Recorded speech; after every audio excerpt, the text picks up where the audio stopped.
Les amis, bonjour, j'espère que vous allez bien. Bienvenue pour une nouvelle vidéo Actu Réal. Tout d'abord, j'espère que vous allez bien chez vous, santé, paix, dans vos maisons, dans vos familles et tout, et tout, et tout, et tout. Donc aujourd'hui, on va parler transfert, rumeur transfert. Le mercato du Real Madrid commence déjà à s'enflammer et un nouveau nom attire l'attention des supporters madrilènes. Hugement, le milieu défensif danois du Sporting, serait désormais dans le viseur du club merengue pour renforcer l'entrejeu de cet été. Alors, simple rumeur ou un vrai plan du Real Madrid? Aujourd'hui, on va analyser cette piste en profondeur et puis je vais vous donner mon avis par rapport à cette rumeur. À 26 ans, l'international danois s'est imposé comme l'un des meilleurs récupérateurs du championnat portugais depuis son arrivée au Sporting. C'est un joueur qui impressionne par sa lecture du jeu, son pressing et son intelligence tactique.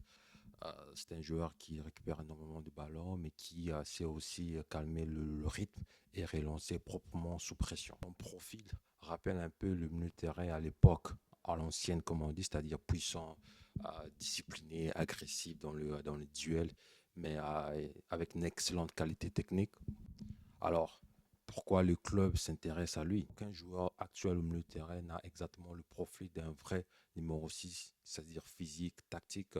Aurélien Tchouameni peut jouer ce rôle, mais il a montré ses limites, surtout cette saison. Et Kamavinga est beaucoup plus un milieu de terrain mobile et créatif. C'est pas un vrai 6. Et c'est là où que le Danois est intéressant parce que lui, il est capable d'apporter cet équilibre et sécuriser en fait la défense. Et selon plusieurs médias européens, le recruteur madrilène suivrait attentivement ses performances depuis plusieurs mois, mais la possible arrivée de Mourinho en fait, c'est l'arrivée de Mourinho, la possible arrivée de Mourinho qui a tout changé parce que le Special One a personnellement demandé au club de le recruter ses joueurs. Donc la vraie question qui se pose maintenant, c'est est-ce que le Danois a-t-il le niveau pour supporter la pression du Real Madrid? Ça, c'est une très bonne question parce que jouer au Sporting et jouer à Bernabeu au Real Madrid, c'est pas vraiment la même chose. Au Real, le talent seul ne suffit pas.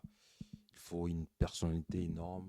Chaque match est analysé, chaque erreur devient un débat national et les attentes sont immenses. Côté du Danois, si ces transferts se réalisent, euh, il faut qu'il soit prêt mentalement surtout parce que je pense qu'avec ses qualités, j'essaie un peu d'aller voir, suivre ces quelques matchs, ces highlights sur YouTube parce que je connaissais pas trop le joueur. Et c'est un joueur en fait, c'est un Casimiro, mais beaucoup plus technique. C'est-à-dire qu'il est très physique, il récupère beaucoup de ballons, mais il est capable aussi de relancer, il est capable de jouer jeu court, jeu long, faire des passes à 60 mètres, faire des passes qui cassent les lignes.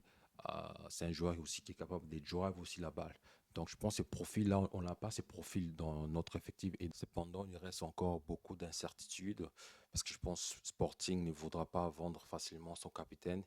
Et le Real Madrid aussi a d'autres priorités, d'autres dossiers prioritaires durant ce mercato, surtout en défense. Et une chose est sûre, le nom du Danois commence sérieusement à circuler autour du Real Madrid. Et moi, personnellement, j'espère que ça va se faire parce qu'on a vraiment besoin d'un joueur de son profil dans notre équipe.